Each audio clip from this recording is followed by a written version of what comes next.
12, Evangelho segundo escreveu o evangelista Lucas, capítulo 12, a partir do versículo 13. Esse texto servirá de base para a exposição da palavra do Senhor nessa noite. Nós temos tratado aqui aos domingos à noite, numa série que nós chamamos Mais do que Simples Histórias, Lições de Vida. Porque este é o propósito das parábolas de Jesus. Mais do que contar histórias, mais do que entreter a sua plateia, Jesus tinha o interesse de transmitir conceitos, valores, e valeu-se desse estilo literário, a parábola, dessa ferramenta, para facilitar a compreensão daqueles que o ouviam.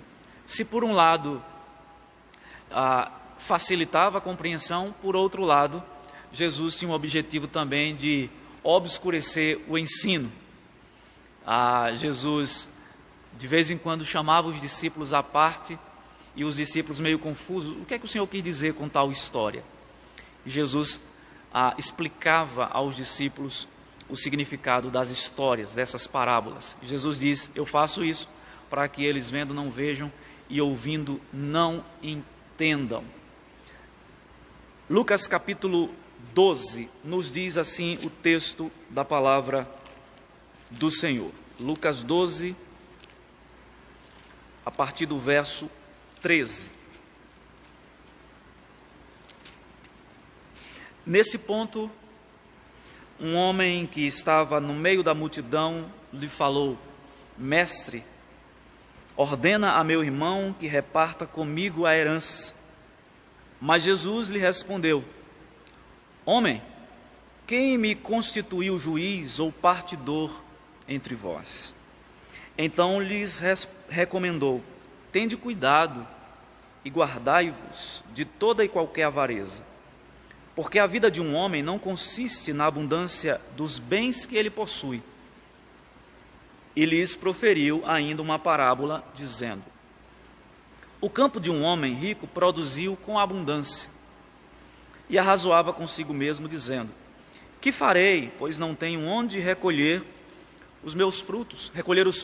E disse: Farei isto: destruirei os meus celeiros, reconstruí-los-ei maiores, e aí recolherei todo o meu produto e todos os meus bens. Então direi à minha alma: Tens em depósito muitos bens para muitos anos, descansa, come, bebe, regala-te. Mas Deus lhe disse: Louco, esta noite te pedirão a tua alma, e o que tens preparado, e para quem será? Assim é o que entesoura para si mesmo, e não é rico para com Deus. Amém. Permaneça com a sua Bíblia aberta, para que você possa acompanhar a exposição do texto. O barco de um homem afundou em alto mar, e ele começou a flutuar em cima de alguns pedaços de madeira, sem rumo. Ele não sabia para onde estava sendo levado pelas correntes marítimas. Não tinha botes, salva-vidas, não restou nenhum item de sobrevivência, como alimento ou água, e aquele homem foi sendo levado, até que a sua sede foi aumentando gradativamente com o passar das horas, e ele ficou mais de um dia à deriva, e ele, sentindo muita sede, cercado de águas, sem poder beber, até que a sede apertou de tal modo que ele experimentou um pouquinho da água do mar. E ao invés de matar a sua sede, o efeito foi o contrário. A sua sede se intensificou ainda mais. E ele, vendo aquela água, o seu organismo pedindo água, e ele foi consumindo, até que ele ficou gravemente desidratado, não foi encontrado e morreu. Não foi encontrado antes de morrer. Meus irmãos, nesse texto que nós lemos hoje, de Lucas capítulo 12, de 13 a 21, Jesus aponta para algo que parece preencher as necessidades humanas, mas como água salgada do mar, para um homem sedento, é extremamente destrutivo.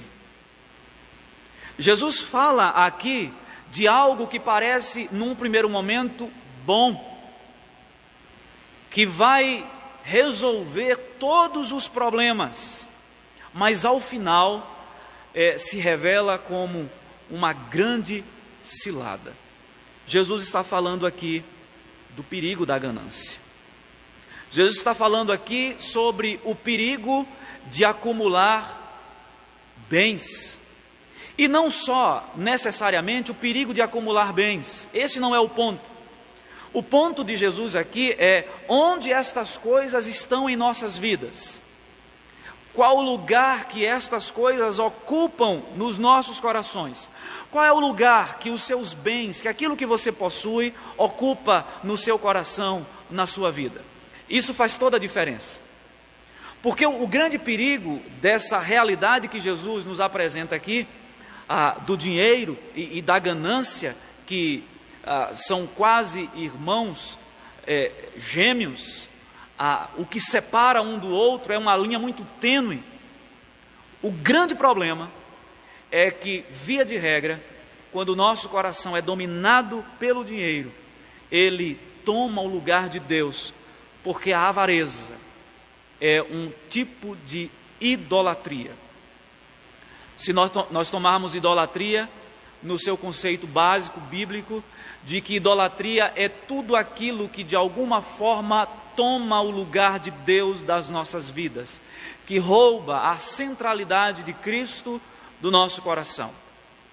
Então, muitas pessoas não se dobram diante de ídolos do politeísmo, mas os seus corações estão rendidos, estão dobrados diante deste ídolo que Jesus menciona aqui nessa passagem.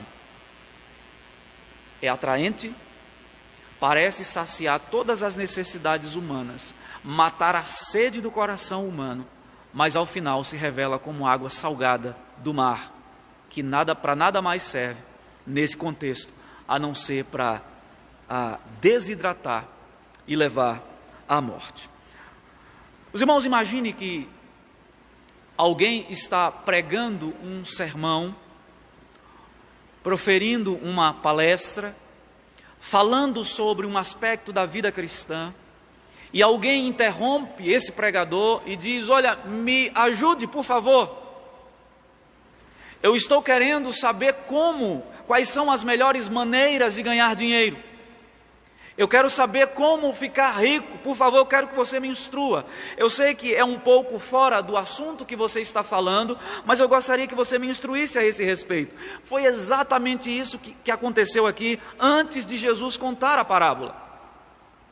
Jesus estava alertando os fariseus, se você observar a partir do versículo 1 do capítulo 12, Jesus traz uma séria advertência aos fariseus e às pessoas que estavam ali, acerca do perigo que os fariseus representavam para eles, e Jesus está falando sobre esse assunto, e de repente, nesse ponto, no verso 13, diz: um homem que estava no meio da multidão lhe falou: mestre, ordena meu irmão que reparta comigo a herança. O texto não dá muitos detalhes de quem era este homem, mas muito provavelmente ele era de uma família em que ele era o mais novo.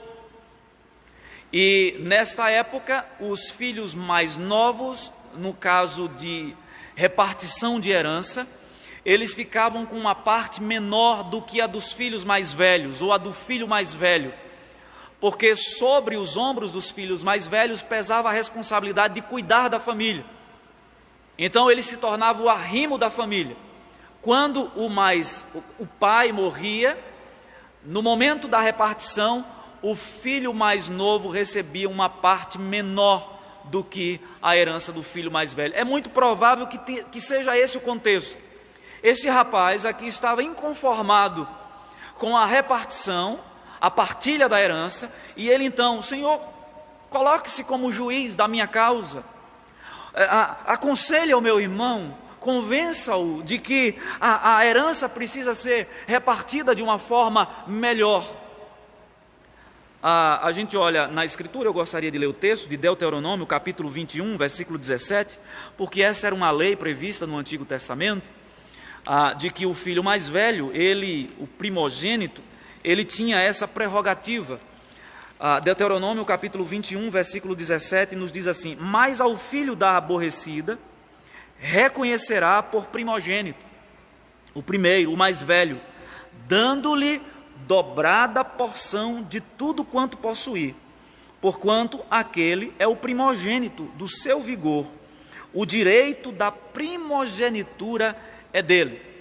Então, numa partilha de bens, o primogênito, o filho mais velho, ele recebia porção dobrada. Talvez seja esse o contexto aqui. Esse rapaz estava inconformado com aquela situação. Jesus, no entanto, nós observamos, ele se nega no verso 14 a ser árbitro dessa situação. Jesus diz assim: homem, quem me constituiu juiz ou partidor entre vós?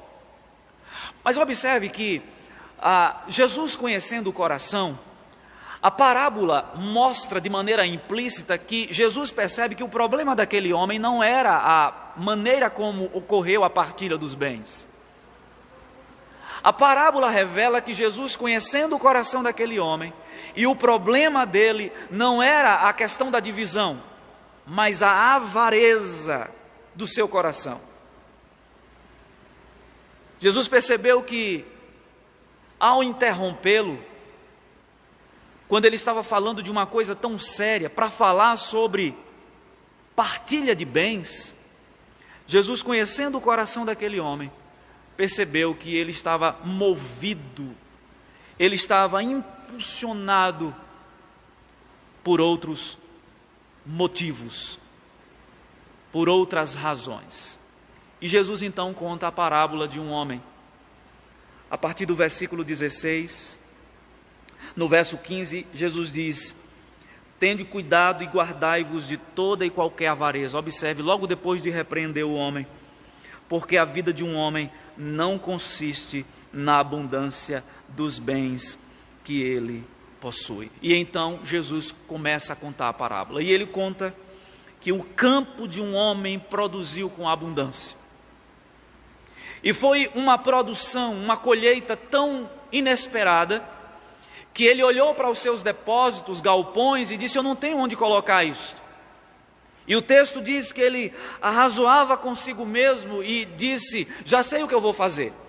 Eu vou derrubar todos esses depósitos e eu vou reconstruí-los maiores. Não há como estocar a minha produção.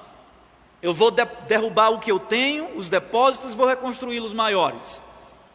E aí direi à minha alma: você tem o suficiente para muitos anos.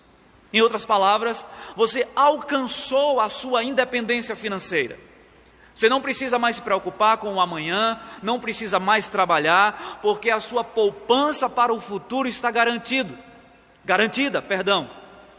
Quem sabe até as próximas gerações, os meus filhos, os meus netos, os filhos dos meus filhos. Agora, minha alma, come, bebe, regala-te, descansa. E aí Jesus diz: mas Deus dirá: louco, esta noite pedirão a tua alma o que tens preparado e para quem será. Assim é o que entesoura para si mesmo e não é rico para com Deus. Meus queridos, antes de levantar algumas lições aqui desta parábola para nós, algumas instruções que o Senhor tem para nós com essa história, eu gostaria de fazer algumas observações iniciais. Primeira, que todos nós podemos em algum momento nos tornar escravos ou nos submeter ao senhorio dos bens que possuímos. É preciso que a gente tenha cuidado, porque no nosso coração sempre, de vez em quando, bate aquele sentimento de que se a gente conseguir as coisas, se a gente alcançar a prosperidade, se a gente conseguir acumular bens, estaremos seguros. Precisamos garantir o nosso futuro. A segunda observação que eu gostaria de fazer é no sentido contrário. Nada do que a gente tenha ou venha possuir pode nos garantir segurança aqui nesse mundo. Nós já vimos algumas parábolas aqui dos tesouros deste mundo que são corroídos pela traça, que o ladrão rouba e que não podem conferir a nós o que a gente tanto procura: sentido e significado. Então é importante que a gente tenha em mente que, assim como esse homem, nós também podemos em algum momento nos iludir achando que os bens que possuímos podem garantir a nossa segurança. Esse atual momento que nós estamos vivendo passa-nos uma mensagem muito clara a esse respeito. Histórias de pessoas riquíssimas que tinham seus recursos investidos e viram os seus recursos diminuírem o valor, e até alguns que perderam completamente tudo. A euforia deu lugar à decepção. Os bens daqui e agora não podem garantir a nossa segurança. Primeira observação, o primeiro aspecto que eu gostaria de destacar aqui no texto, meus irmãos, é que este homem, segundo Jesus conta na história, ele em momento algum atribuiu o progresso do seu negócio a Deus. O texto diz: o campo de um homem rico produziu com abundância. Alguma coisa inesperada aconteceu naquele momento. É tanto que esse homem não estava preparado para uma colheita tão grande que os seus depósitos eram pequenos. Então foi algo extraordinário que aconteceu ali naquele momento. Deus fez com que aquela terra produzisse além do que ela produzia normalmente. Mas em momento algum, nós vemos aqui nesse texto, esse homem dando esse destaque, agradecendo a Deus pelo fato da colheita ter sido além do que ele esperava. O texto não fala absolutamente nada a respeito disso. É possível que aquele homem arrazoasse no seu coração dizendo: eu fui muito bom na escolha da semente, porque a semente que eu comprei, muito boa. O que falar do adubo que eu comprei para essa terra, do sistema de irrigação que eu fiz, que propiciou essa produção além do que eu estava esperando? O texto não nos fala nada a esse respeito, mas é importante a gente destacar que o que aconteceu no campo daquele homem foi resultado de um processo, como o texto diz, de um processo natural. Se Deus quiser abençoar, Ele abençoa. Se Ele recolher a mão de providência, nós desfalecemos. Se Deus não der a chuva, se Deus não mandar o sol, se Deus não mandar as estações no seu tempo, todo o nosso trabalho é vão. O texto diz: o campo de um homem rico produziu com abundância.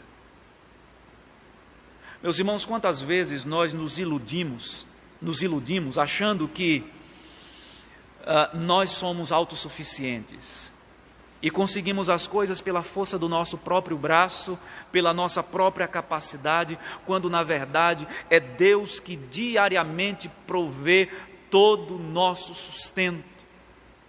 Existe uma responsabilidade humana, no sentido de que nós nos levantamos, realizamos aquilo que Deus designou para que realizássemos, cumprimos a nossa vocação, o nosso chamado, mas no final das contas é Deus quem nos dá as condições ideais para que a gente consiga o que conseguimos. É Ele que nos dá inteligência, é Ele que nos dá vida, é Ele quem dá a oportunidade tão importante e necessária para que a gente desenvolva a nossa vocação. Essa é a primeira observação que eu gostaria de fazer no texto. A segunda observação está aí nos versos 16 a 18. Aquele homem diz: que farei? Pois não tenho onde recolher os meus frutos. Disse: farei isto, destruirei os meus celeiros, reconstruí-lo-ei maiores, e aí recolherei todo o meu produto e todos os meus bens. Este homem tinha mais do que o que ele necessitava. E aqui eu gostaria de tocar num ponto que talvez fique subentendido no texto, que é a questão do contentamento.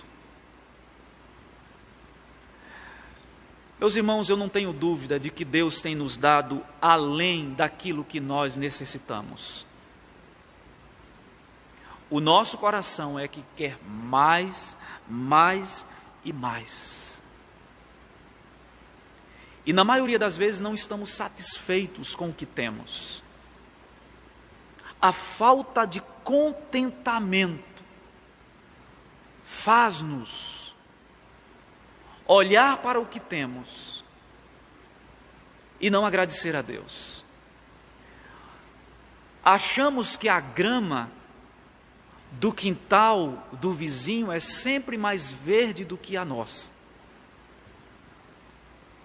Este homem tinha depósitos, mas ele disse: não cabe. Eu vou destruir, derrubar e vou reconstruí-los maiores ainda. Aqui eu gostaria de tocar num ponto que eu vou abordar mais à frente. Será que não seria o caso de partilhar com pessoas necessitadas aqui essa produção que veio num volume excedente tão grande? Será que não seria o caso de pensar nos miseráveis da época? Mas o texto diz que ele reconstruiu maiores e diz: aí recolherei todo o produto, todos os meus bens. É tudo meu. Recentemente eu ouvi algumas pessoas debatendo sobre as lições que esse momento que nós estamos vivendo no mundo tem deixado para nós. E algumas das lições me chamaram a atenção. A primeira delas é que o homem não tem controle nenhum da história.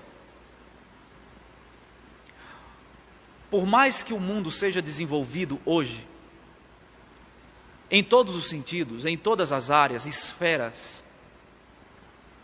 esse momento que nós estamos vivendo, de alguma forma, nos pegou todos de surpresa. A medicina está correndo para desenvolver uma vacina para o vírus. As economias das grandes potências do mundo viraram de ponta cabeça, como se não tivessem nenhuma estrutura, nenhuma solidez para suportar o impacto da crise. Vidas e vidas estão sendo perdidas diariamente, porque faltam recursos, faltam meios para cuidar dessas pessoas. Então, essa pandemia veio para nos ensinar que nós não temos absolutamente controle de nada. Uma segunda lição que eu vi entre esses debates é o fato de que nós precisamos de muito menos para sobreviver. A gente vai criando um estilo de vida à nossa volta, e a gente vai trazendo alguns penduricalhos, que a gente fica preso a eles, e parece que a gente não consegue sobreviver sem eles.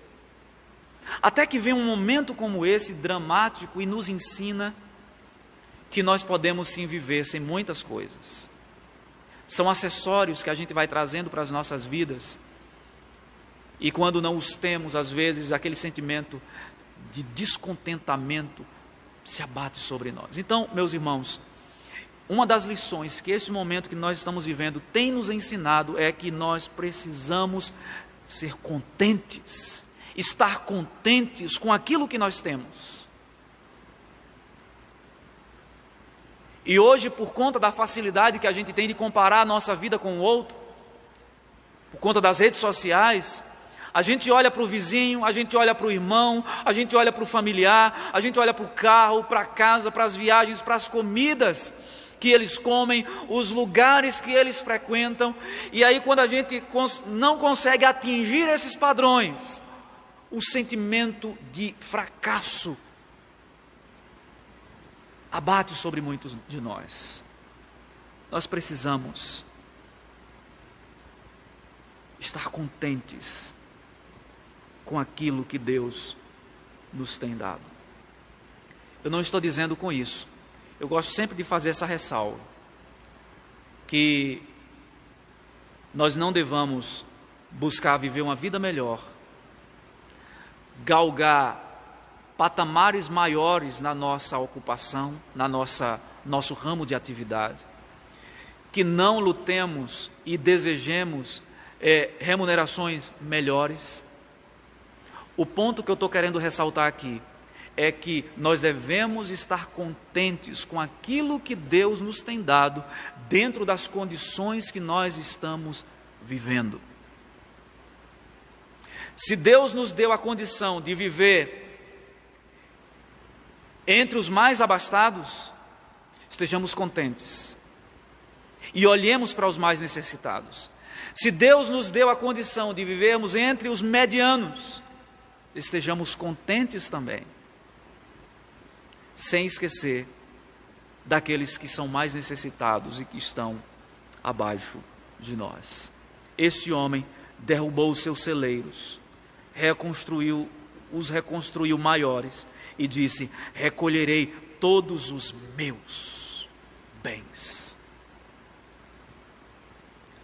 Terceiro princípio que nós observamos aqui no texto, meus irmãos, é que essa passagem nos mostra um homem extremamente orgulhoso. Eu fiz alguns destaques aqui no texto, especialmente no verso 17, a parte B, e o verso 18, que nos diz assim: que farei eu? Pois não tenho onde recolher os meus frutos. E disse: farei isto, eu farei, destruirei os meus celeiros, reconstruí-los-ei maiores, e aí recolherei todo o meu produto e todos os meus bens. É tudo eu, é tudo meu. Onde a ganância impera, o senhorio de Cristo é posto de lado. Esse homem é o tempo todo dizendo: eu farei, eu reconstruirei, eu guardarei, eu derrubarei, eu recolherei o meu produto, os meus bens. Deus está completamente fora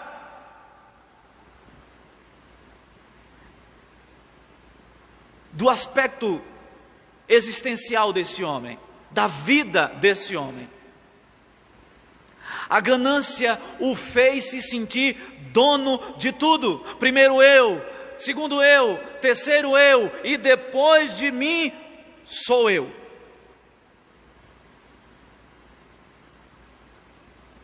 Um dos grandes perigos da ganância é que ele nos ilude, fazendo-nos achar que nós somos donos de tudo. que nós temos o controle da história, que nós dominamos o curso da vida, que nós dominamos os planos, que nós temos o controle sobre os nossos planejamentos.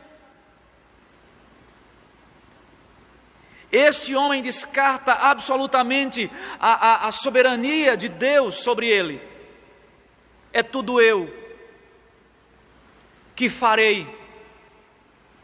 O que eu vou fazer para recolher os meus frutos? Aí ele então diz: eu vou fazer isso. Eu vou destruir os meus celeiros. Eu mesmo vou reconstruir. Eu vou recolher o meu produto, os meus bens.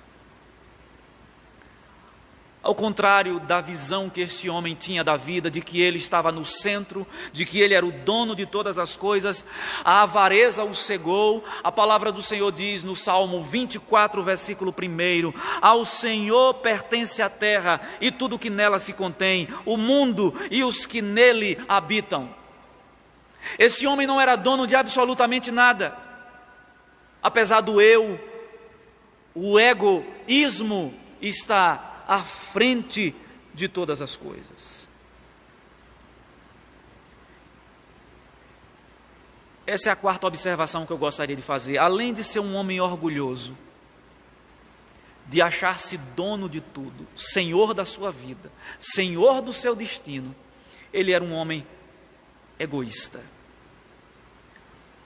O verso 18, o finalzinho, diz assim: o que farei? Recolherei todo o meu produto, todos os meus bens. E aí o verso 19: então direi à minha alma: tens em depósito muitos bens para muitos anos, descansa, come, bebe, regala-te. A ganância torna o homem ensimesmado. O tempo todo ele dizendo: é minha alma, tens, descansa, come, bebe, regala-te, meus bens. O próximo não é cogitado de maneira alguma aqui para fazer parte dessa partilha da sua riqueza.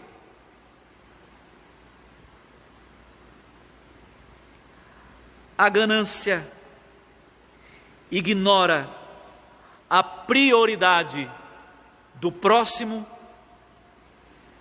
sobre a riqueza. O próximo é sempre visto como uma ameaça para o ganancioso. E este homem sempre diz: minha alma, meus bens.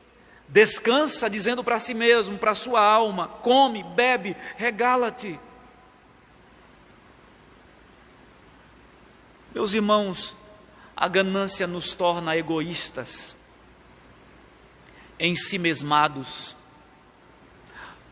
que não reparte as coisas, tal como uma criança que não quer repartir o seu brinquedo com o seu próprio irmão ou com o seu coleguinha que vai brincar com ele. A ganância nos torna egoístas. É meu. Quem estiver ao meu lado que se vire. Eu suei, eu me esforcei, eu trabalhei. Foram horas de estudo, foram anos de estudo. De fato. Mas não podemos, meus irmãos, fechar os nossos olhos e achar que a vida gira em torno de nós mesmos. Esse homem jamais pensou no próximo, sempre em si mesmo, em seu prazer, em sua segurança. Descansa, come, bebe, regala-te. Eu vi recentemente um dos pastores, professor do seminário de JMC, estavam debatendo sobre os efeitos que são esperados pós-pandemia, a fome, e o professor fez uma observação, o reverendo Dario Cardoso, saudoso reverendo Dario, ele disse que Deus quer nos ensinar Deus quer ensinar aqueles que têm em abundância, neste momento, a serem generosos. Deus muitas vezes permite que pessoas humildes, simples, façam parte do nosso círculo, para que Ele, de alguma forma, arranque do nosso coração esse sentimento que é nosso, é meu e é meu, e aprenda a repartir com aquele que está do nosso lado e que tem bem menos do que nós.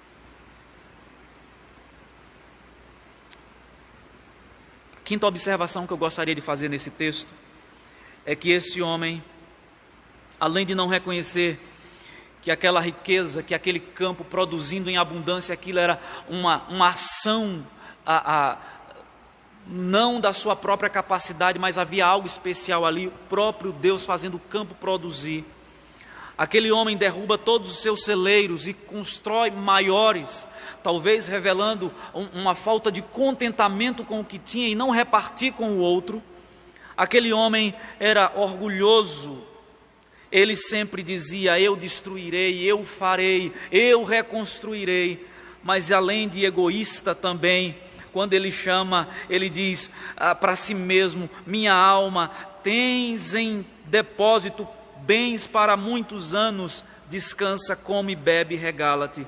Nós vemos aqui um traço do mundanismo, quando no verso 19, a parte A diz assim: direi à minha alma, tens em depósito muitos bens para muitos anos.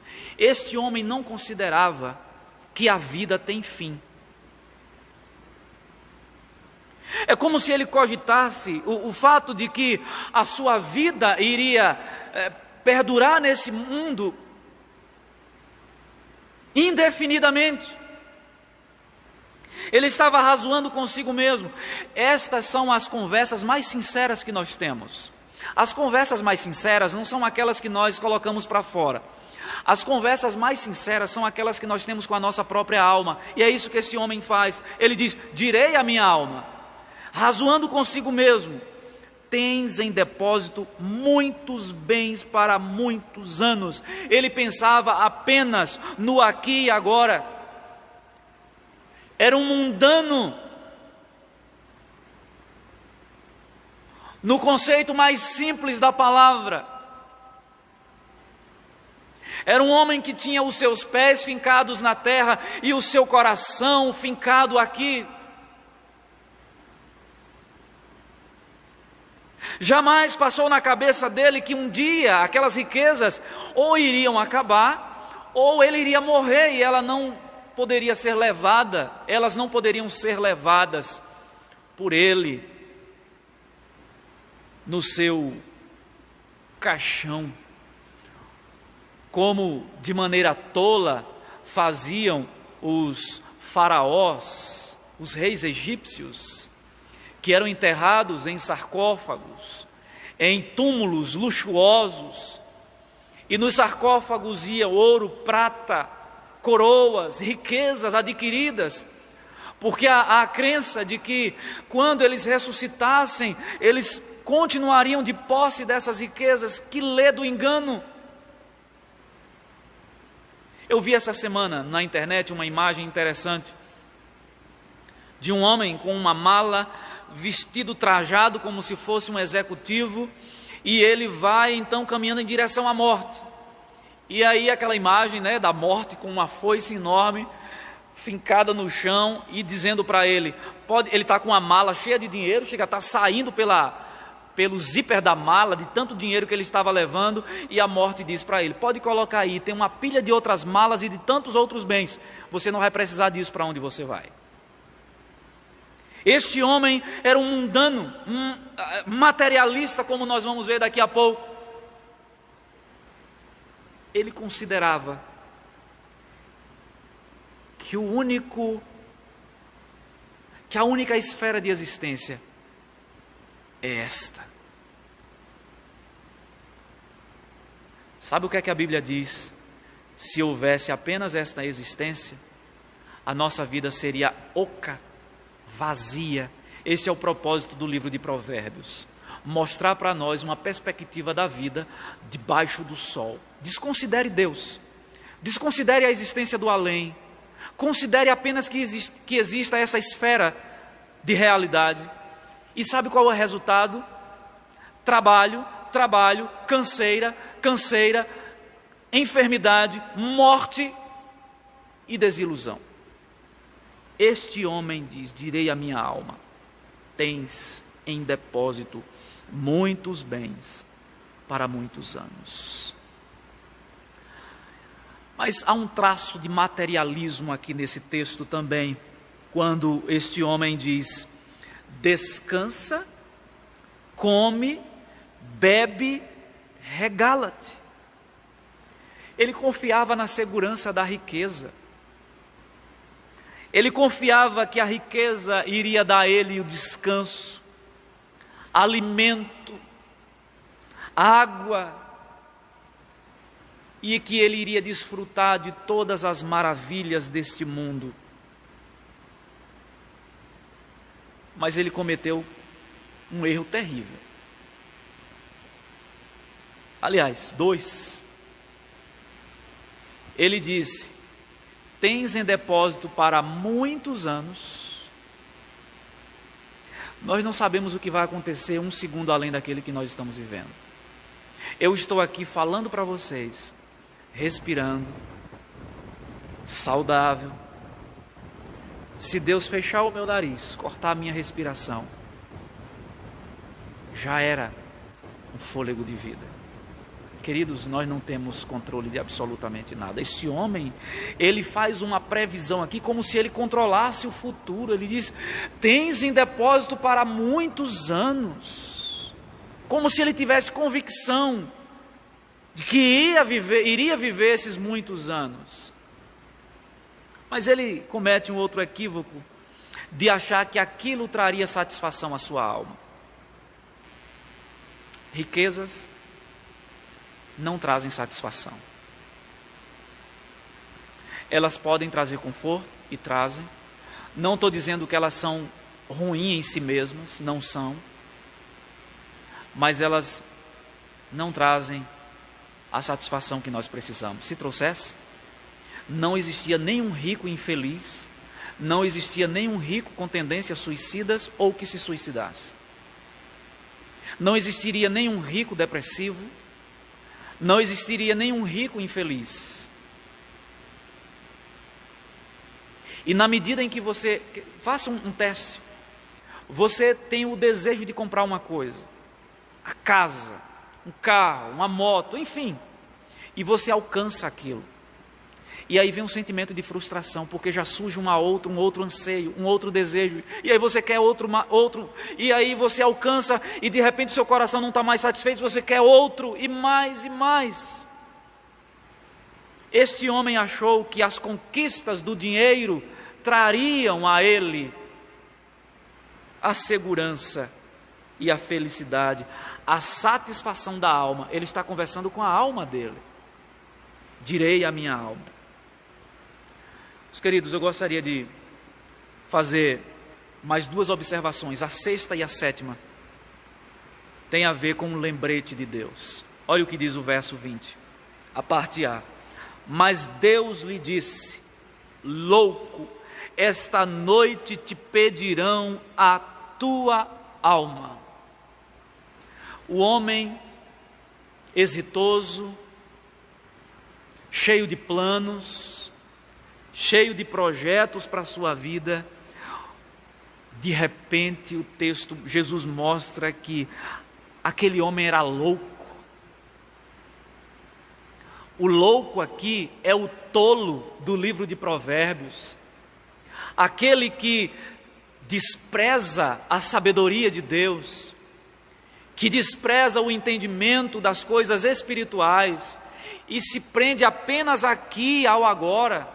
Este é o louco que acha que toda a vida humana se resume a esta dimensão do aqui e agora, e a sua vida se consome no aqui e agora. Este é o tolo que põe a sua confiança no que tem e no que é.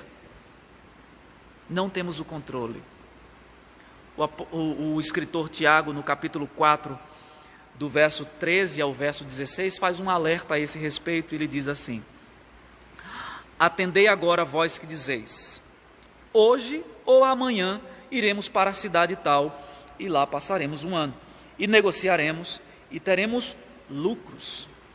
Vós não sabeis o que sucederá amanhã. Que é a vossa vida? Sois apenas como neblina que aparece por instante e logo se dissipa. Em vez disso, devíeis dizer: se o Senhor quiser, não só viveremos, como também faremos isto ou aquilo. Agora, entretanto, vos jactais das vossas arrogantes pretensões. Toda jactância semelhante a essa é maligna. Quem somos nós? Quem era este homem para dizer: eu tenho o suficiente para viver muitos anos? Nós não controlamos, queridos. Isso humilha toda arrogância humana, toda pretensa vontade de nos sentirmos semideuses ou deuses. A morte nos coloca diante da realidade de que nós somos fracos. Nós somos limitados. Somos cheios de sonhos possíveis de serem realizados, mas não temos convicção de que nenhum deles, nenhum se realizará. Não temos essa convicção. E aí Jesus nos lembra de que vai haver um acerto de contas. Primeiro, ele nos lembra de que Deus está dizendo: a sua vida não está sob o seu controle, debaixo do seu controle. E diz mais, o verso 20, a parte B: e o que tens preparado, e para quem será? Assim é o que entesoura para si mesmo e não é rico para com Deus. Se você partisse desse mundo hoje, de que maneira você iria comparecer diante de Deus? Como estariam as suas mãos? Você não pode levar nada daqui. Os teus castelos se desmoronam aqui. E a morte é um lembrete constante para nós de que ela, do ponto de vista existencial, nivela a todos os homens. Você pode ter mais, menos recursos, você pode ter acesso aos melhores planos de saúde, às melhores unidades hospitalares, mais bem equipadas, mas se Deus pedir a sua alma, ninguém pode recusá-lo ou recusá-la a Ele. Haverá um acerto de contas. O texto diz: assim é o que entesoura para si mesmo e não é rico para com Deus. Este homem era rico aqui e pobre diante de Deus. Ele era rico materialmente, mas um pobre espiritualmente, não no sentido de Mateus 5, bem-aventurados pobres de espírito, alguém que se acha completamente inábil diante da lei de Deus, incapaz de cumpri-la. Em Mateus 5, esse é o sentido de pobre de espírito. Mas pobre no sentido que eu estou querendo trazer aqui, é aquela pessoa que não tem absolutamente nada para oferecer a Deus. Elas são tão pobres que a única coisa que possuem são bens materiais. Não possuem valores que extrapolem a realidade do aqui e agora. Jesus diz que assim é o que entesoura para si mesmo e não é rico para com Deus. Jesus conta uma história, a parábola do rico e Lázaro, que ilustra muito bem esse ponto. O rico e o mendigo Lázaro morreram. E ambos já começaram a experimentar no estado intermediário antes da ressurreição, os seus destinos eternos. Eu entendo que essa parábola, não digo apenas eu, falo baseado em vários outros autores e entendo que esse é o sentido da parábola. Jesus mostra aí a realidade do período intermediário. O que acontece depois da morte? A pessoa fica num sono até a ressurreição, até a vinda de Jesus? A alma é aniquilada? Não. Jesus mostra nessa parábola que tanto aquele que vai para o seio de Abraão, que vai para o descanso do Senhor, já começa a experimentar o gozo do Senhor. Ao passo que aqueles que partirem desse mundo sem Deus, já começam a viver os tormentos eternos, de maneira provisória, porque esse tormento será experimentado quando houver a ressurreição, corpo e alma se juntarem, e aí essa pessoa será atormentada no corpo e na alma, assim como o justo desfrutará o gozo no corpo e também na alma, no corpo ressurreto.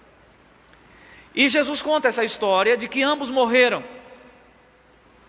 O rico foi para um lugar de tormento, porque a única coisa que ele tinha aqui nesse mundo era riqueza.